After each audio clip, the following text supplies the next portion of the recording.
আসসালামু আলাইকুম। সংসার জীবন থেকে যদি কিছুদিনের জন্য বিরতি নিতে হয়, তাহলে চলে যাবেন দৌড় মেরে বাপের বাড়ি। কারণ বাপের বাড়ি গেলে আপনি যে শান্তিটা পাবেন, সেই শান্তিটা কিন্তু আর কোথাও পাবেন না। আর আমি গিয়েই ১ম এই আব্বুকে বলছিলাম যে, আমার জন্য একটা হাঁস নিয়ে আসতে। আমার হাঁসের মাংস খুব পছন্দ। আর সেটা হচ্ছে যদি আমার মায়ের হাতে রান্না করা হয়, তাহলে তো আর কোনো কথাই নেই।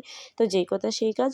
আব্বা যেয়ে হাঁস নিয়ে আসছিল আর আম্মা এটাকে কেটে-কুটে ঠিক করে দিচ্ছিল। আর এই হচ্ছে এতটুকু হাঁসের মাংস হয়েছিল। হাঁসটার দাম অবশ্য বেশি ছিল না। মাত্র ৳৪৫০ নিয়েছিল। আর আমি আর আমার ছোট বোন একটু বাজারে গিয়েছিলাম।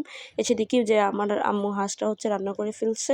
আর তার জন্য আমার খুব খারাপ লাগতেছিল। কারণ আমি কোনো ভিডিও ক্লিপসই নিতে পারিনি এই হাঁসের মাংসটা রান্না করার। কারণ আমার মায়ের হাতের রান্না এতটাই ভালো হয় যে, যে কেউ হচ্ছে প্রেমে পড়ে যাবে। আর এদিকে হচ্ছে হাঁসের মাংস খাওয়ার জন্যে আমরা হচ্ছে রুটি বানিয়ে নিয়েছিলাম। আর যেহেতু ঘরে হচ্ছে চালের গুঁড়া ছিল না, তার জন্য আমরা আটা দিয়েই হচ্ছে রুটি বানাচ্ছিলাম।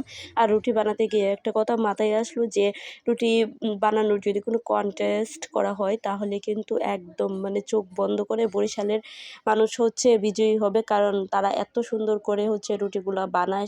মানে এই রুটিগুলা সারাদিন থাকার পরেও কেমন জানি সফট থাকে, যেটা আমাদের ক্ষেত্রে হয় না। আর এখানে হচ্ছে বোন রুটিগুলো ভেজে নিচ্ছিল আর আমি তার সাথে সেই গল্পগুলাই হচ্ছে শেয়ার করতেছিলাম যে, তারা এত সুন্দর করে আটাটা সেদ্ধ করে আর রুটিগুলা বানায় যে একদম নরম কাগজের মতো হয়ে যায় রুটিগুলা। আর আমার বোন বলতেছিল তাই নাকি, কারণ সে এখনো আমার শ্বশুরবাড়ি যায়নি। আর এইখানে হচ্ছে আমাদের সবগুলা রুটি বানানো প্রায় শেষ। আর এখন আমি হচ্ছে প্লেটে সবগুলা রুটি সাজিয়ে নিচ্ছিলাম। আমার বোনের মেয়ে আর হচ্ছে ভাইয়ের মেয়ের জন্য হচ্ছে আলাদা করে ২ টা রুটি ভাজতে হবে। আর এই হচ্ছে সেই রুটি। তারা হচ্ছে তেলে ভাজা ছাড়া রুটি খায় না। তেলে ভেজে দিলে রুটিগুলা নাকি একটু বেশিই খাইতে ভালো লাগে। আর আমার বোন বলতেছিল, "দেখো এখানে কয়টা রুটি হয়েছে, আমাদের সবার ২ টা ২ টা করে রুটি হবে কিনা?" আমি সেই সমস্ত রুটিগুলা গুনে নিচ্ছিলাম যে প্রত্যেকের ২ টা করে রুটি হবে কিনা। এখানে কিন্তু ২ টার থেকে অনেক বেশি রুটি ছিল। তো আমরা যেহেতু হাঁসের মাংস দিয়ে রুটি খাবো, হাঁসের মাংসটা অনেক জাল হয়েছিল। তার জন্য হচ্ছে আয়েশার জন্য আর মুস্কানের জন্যে আমরা একটা ডিম ভেজে নিচ্ছি। এখানে ২ টা ডিমই আনছিলাম। পরে আমার ছোট বোন বলতেছে, "না দরকার নাই, একটা ডিমই হবে।"